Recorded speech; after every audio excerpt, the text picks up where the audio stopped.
Hello everybody, I'm Julian Lowenthal, the director of Money Game, and I'm joined today with Ben Tobin, the director of A Home of Curiosities. And welcome to Director, where I, a director, interview another director and just kind of touch base with what's going on. So Ben, let's get right into it.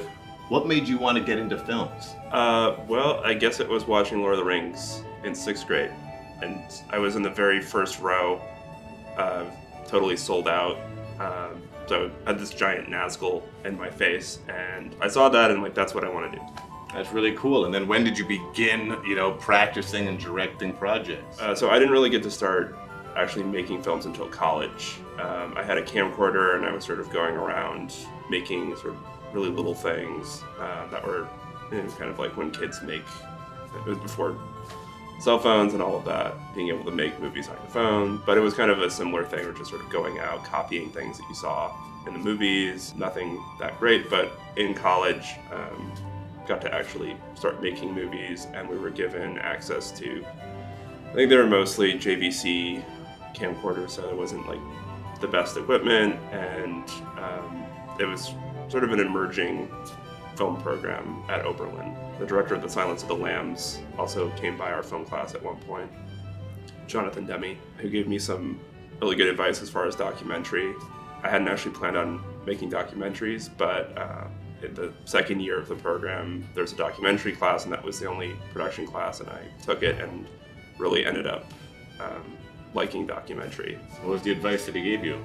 He told me to just let people talk. Don't interrupt them, don't pepper them with questions, just ask your first question, really let them talk. They're gonna reveal more if you just let them talk and you listen. That's really great advice, very powerful. Now, from college, when did you begin embarking on your short film adventure? So it was really right after college. And for my senior year in college, I made a documentary about a bread baker in Asheville who delivers bread by bicycle. So that was my first sort of solo project. And then after that, I got a DSLR and I started making short documentaries about artists in the hill towns, sort of all over the hill towns, different art types, different processes. There's this Buddhist idea of Indra's net where everything is connected. So I would meet somebody, meet someone else through them, and then make a documentary about that person. So it was this kind of organic process of meeting people, meeting other people who I interviewed for that other documentary, and then thinking, oh, that's a cool person, I'm gonna make a movie about that. That's incredible. And I will say, I'm very excited to say one of the reasons that Ben is here today is because we're gonna be embarking together on getting some of his films onto my YouTube channel every Friday in January, starting this coming Friday. And I will say I'm also very excited that we're gonna be having a little trailer of all his pieces on Monday. So why don't we dive right into that? Ben, tell me the 5 films that we're gonna be releasing on the channel. First one is my senior thesis. It's A Home for Curiosities. Without going into all the film school politic stuff, so it was a long journey to get it made. We were given $3,000 each person was for their thesis project, and if you could combine into a group, you would have more money. Mine was an independent study that I did with Tom Richmond, who unfortunately passed away a couple years ago.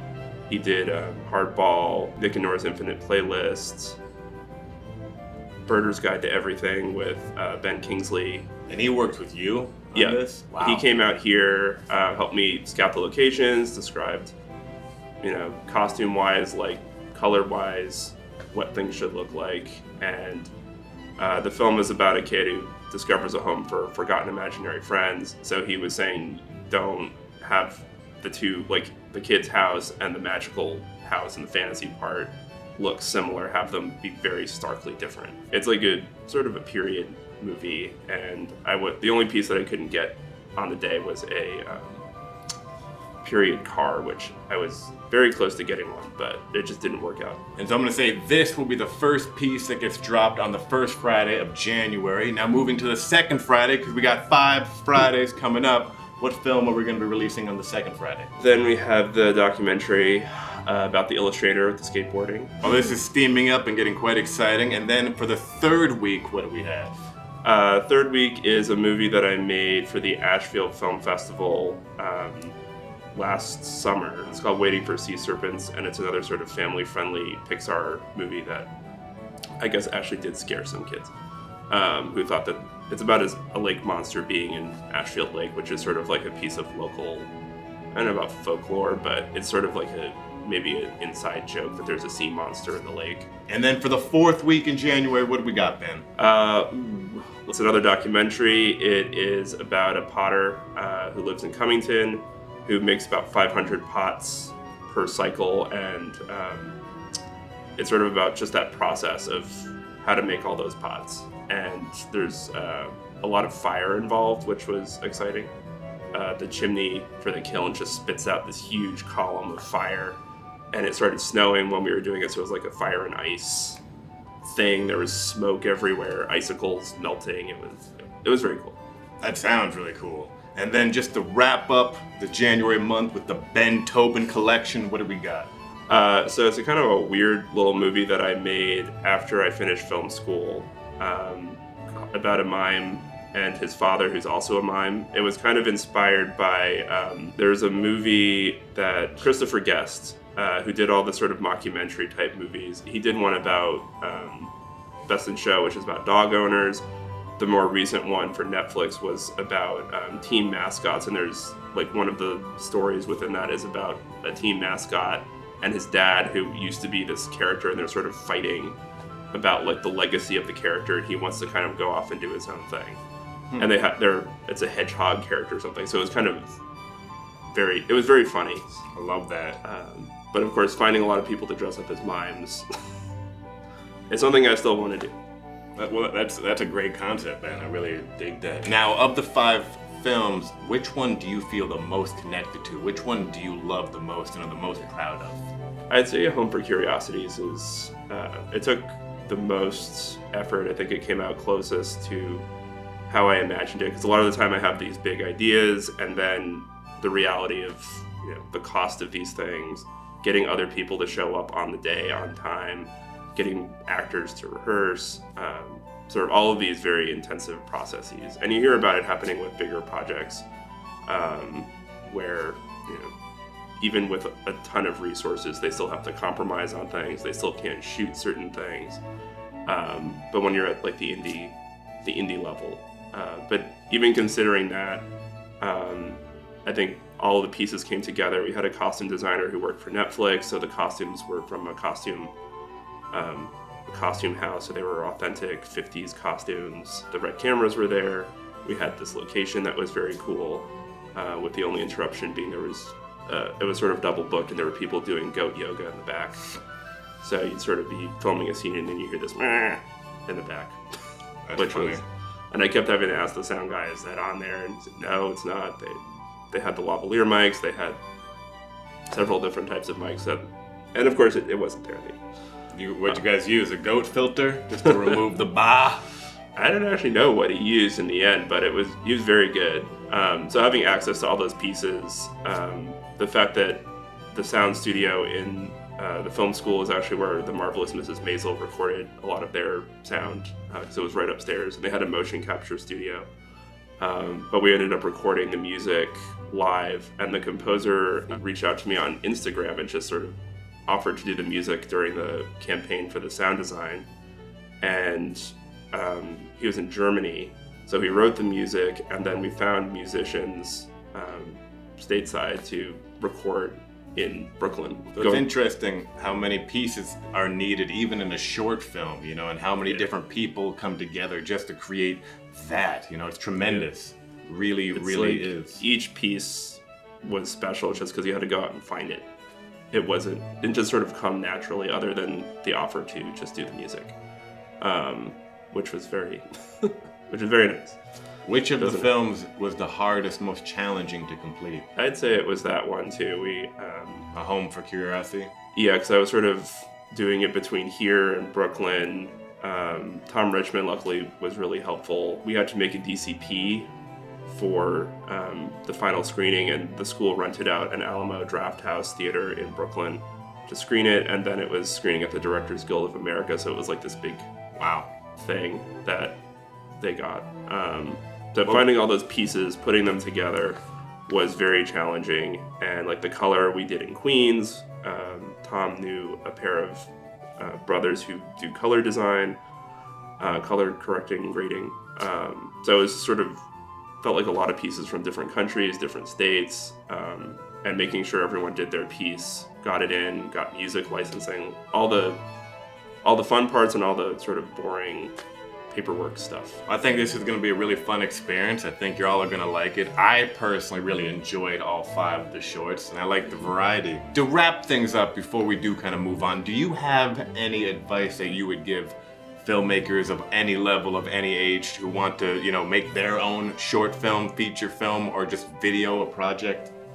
Yeah. Well, I work with kids doing film a lot, and it's always amazing the kind of ideas that they come up with. So when I was at Oberlin, they have a program called the Apollo Outreach that started, I think, the year before I graduated, and that involved working with 6th graders in stop motion.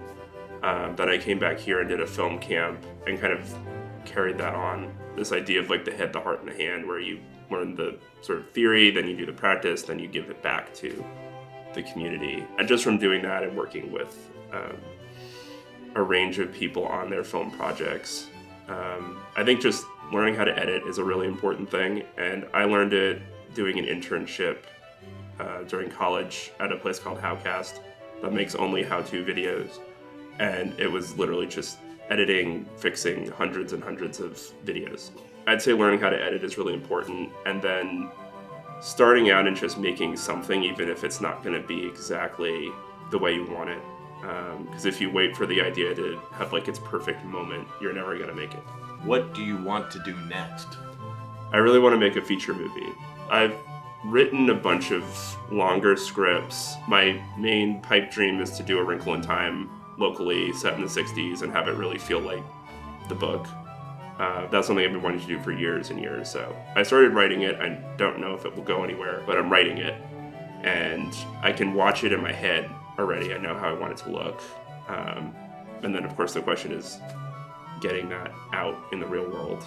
I have I guess it's kind of like a mood board of pictures of locations, houses, costumes, and sometimes films will do sort of a lookbook for producers just so that they can get an idea of the kind of the vibe, the atmosphere. And last question, through your entire experience of making these different projects, what is the biggest singular lesson you've learned? Biggest lesson? Well, I guess it's some of it's been a love-hate relationship, because I do the editing and I also end up doing a lot of the shooting, cinematography side of things. And especially when I'm editing, I enjoy it because I'm solving problems.